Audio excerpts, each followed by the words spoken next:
शादी के बाद का पहला साल किसी सपने जैसा था। मैं और आरिफ, हम दोनों ही एक दूसरे के लिए नए थे, लेकिन धीरे धीरे हमारी दुनिया बसती गई। आरिफ को चाय बहुत पसंद थी और मैं दिन में 3-4 बार सिर्फ उनके लिए चाय बना देती। हमारे बीच प्यार तो बहुत था, मगर कभी कभी छोटी छोटी तकरारें भी हो जाती। एक दिन की बात है, मैं बहुत गुस्से में थी क्योंकि उन्होंने मेरी पसंद की साड़ी के बजाय अपनी पसंद का रंग दिला दिया था। मैंने रूठ कर खाना नहीं खाया। आरिफ ने कोई बहाना नहीं बनाया, बस चुपचाप किचन में गए और खुद खाना निकालकर मेरे पास ले आए। बोले, अगर तुम गुस्से में हो तो मैं भी तुम्हारे बिना खाना नहीं खा सकता। उस पल मेरी आंखों में आंसू आ गए। मैंने महसूस किया कि प्यार दिखाने के लिए बड़े बड़े तोहफों की जरूरत नहीं होती, बल्कि छोटी छोटी चीजों में ही सबसे ज्यादा प्यार छुपा होता है। आरिफ हर रात सोने से पहले मेरा हाथ पकड़कर कहते, तू मेरे लिए अल्लाह का सबसे खूबसूरत तोहफा है। और मैं मुस्कुरा देती। वक्त गुजरता गया, हमारे बीच समझ और प्यार बढ़ता गया। कभी कभी बस उसकी एक मुस्कान ही मेरा पूरा दिन बना देती।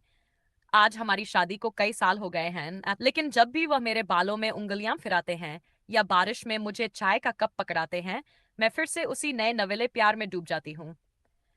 शायद यही असली इश्क होता है, छोटे छोटे लम्हों में सुकून तलाश लेना। समय बीता गया, हमारी शादी को 5 साल हो गए। प्यार तो था, लेकिन जिंदगी की भागदौड़ में वो रोमांस कहीं हल्का सा कम हो गया था। मैं घर और बच्चों में व्यस्त रहने लगी और आरिफ अपने काम में। पहले जैसी बातें, छेड़छाड़, देर रात तक एक दूसरे के साथ बैठकर बातें करना, ये सब धीरे धीरे कम हो गया था। एक दिन मैं बहुत थक गई थी। घर के काम, बच्चों की देखभाल और रोज की वही दिनचर्या। मन कर रहा था कि कोई आए और कहे, चलो आज तुम सिर्फ आराम करो। लेकिन मैं जानती थी ऐसा होगा नहीं। शाम को आरिफ घर आए, मैंने हमेशा की तरह उन्हें चाय दी और खुद किचन में काम करने लगी।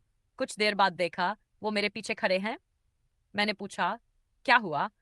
वो मुस्कुराए और बोले, आज सिर्फ मेरी बात सुनो। तुम्हें पता है, जब भी मैं थक कर घर आता हूँ तो तुम्हारा चेहरा देखकर सारी थकान दूर हो जाती है, लेकिन जब तुम खुद थकी हुई होती हो तब तुम्हारे चेहरे की मुस्कान कम हो जाती है, और ये मैं बर्दाश्त नहीं कर सकता। मैं हैरानी से उन्हें देख रही थी। उन्होंने मेरा हाथ पकड़कर कहा, आज तुम कुछ नहीं करोगी, बस बैठो, मैं तुम्हारे लिए चाय बनाता हूँ। आरिफ ने पहली बार मेरे लिए चाय बनाई थी।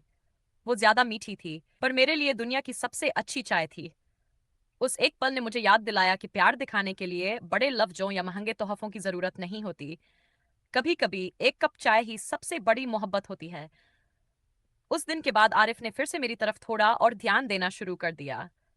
कभी अचानक गुलाब का फूल ले आते, कभी बिना कहे मेरे लिए मेरी पसंदीदा चॉकलेट ले आते, और मैं बस उनकी बाहों में सिर रखकर सोचती, काश हर औरत को ऐसा हमसफर मिले जो छोटी छोटी बातों में भी प्यार जताना जानता हो।